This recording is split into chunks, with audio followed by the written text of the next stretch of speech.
comes in. You bet, because here at the Double Stuff, we educate America. Not only do we tell you the news, we tell you what to think about it. That's right, because we add our commentary, which frankly will just blow your mind. Yeah, suck it, Limbaugh. So tune in every Thursday night at 11 for the Double Stuff with Steve and Aaryn. And Intern James.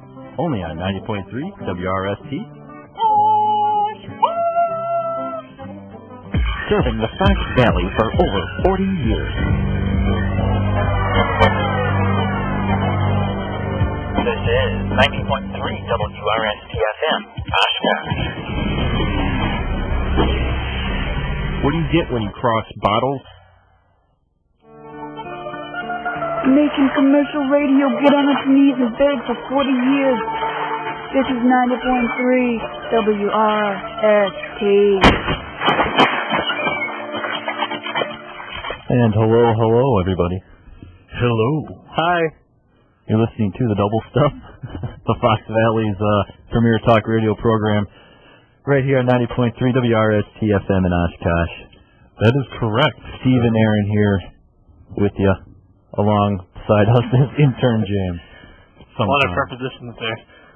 Many prepositions. And that's basically the theme of our show today. That's all right. Prepositions all around us. This show is brought to you tonight by prepositions. So we have to name drop quite a bit.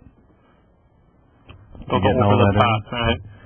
So everybody out there, don't go over the top. Visit your local preposition and support the Double Stuff. That's right. Our two main points we want to put out there. But we're back after a week off. And it feels good to be back. Yeah, I mean, it's a normal routine here. You know, we do a show and then we're gone for a week and then we come back same time. I know, but it felt longer this time. It did. A lifetime, perhaps I might wager, would be a proper edge to. Approximately. If you're a week old.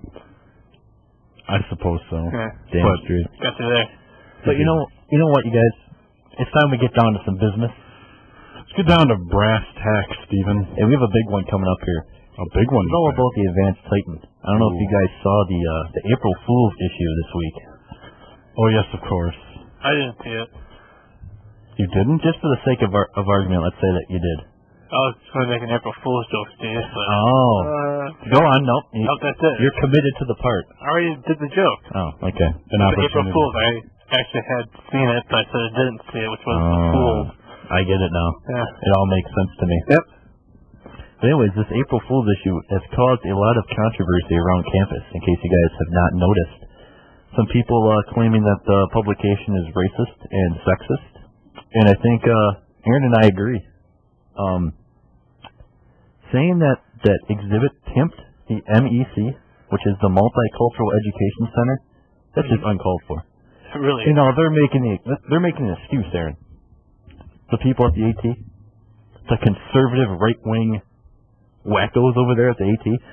Oh, we were just poking fun at the chancellor, saying that he hasn't put money into the MEC. Well, that's if you read the article. That's how you get that. No. We read the headlines only. Yes. James, would you like to... Well, Steve, you quite literally, without the E, took the words right from my mouth. I think perhaps the AT, that's an acronym for the Advanced Titan. Okay. The AT was taking a few allegorical jabs at the spending of Chancellor Wells and his performance thereof. No, I don't.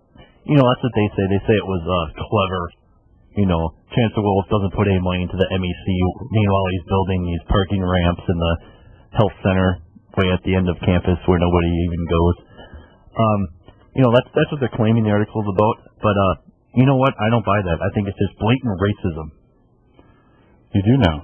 That's what I think. How about you, Aaryn? Well, I disagree a little bit here because it doesn't really matter how much money the chancellor's putting in. I mean, the MEC is taking advantage of MTV Studios, who is funding the overhaul of the building through exhibits show Pimp My, I guess, building in this case. So they don't need any funding from the chancellor. They're getting funding from MTV. Aaryn, little known fact, the article not true. Oh, jeez. Yeah, a complete fabrication, actually. What's the problem? People did not appreciate their humor. But it's not true. Yes, indeed. But people... It's like me saying, my arm hurts when it doesn't. That's the exact same thing, James. That's a pretty accurate analogy. It's really hot in here, but no, it's actually like 2 degrees. But you see, the readership in that analogy would then be someone standing right next to you who perhaps does not favor hot weather. Yeah, but it's not hot out. It's cold. So what's there to complain about? That sounds like some excuse the AT would have, I think. What's that? I don't even know what you two are talking about, but I'd like to bring up another point, if you don't mind. Absolutely, go ahead. Another issue that was raised was another funny story, I guess it was meant to be funny, about Howard Stern allegedly becoming the new spokesman for the Women's Center. Ah, yes. And people thought that maybe that was a little sexist against women. But the AT's defense of that was that no, it wasn't about the Women's Center. It was about making fun of the fact that that Howard Stern likes to have lesbians on his show and pretty much exploit them and degrade women quite regularly on his nationally syndicated radio show.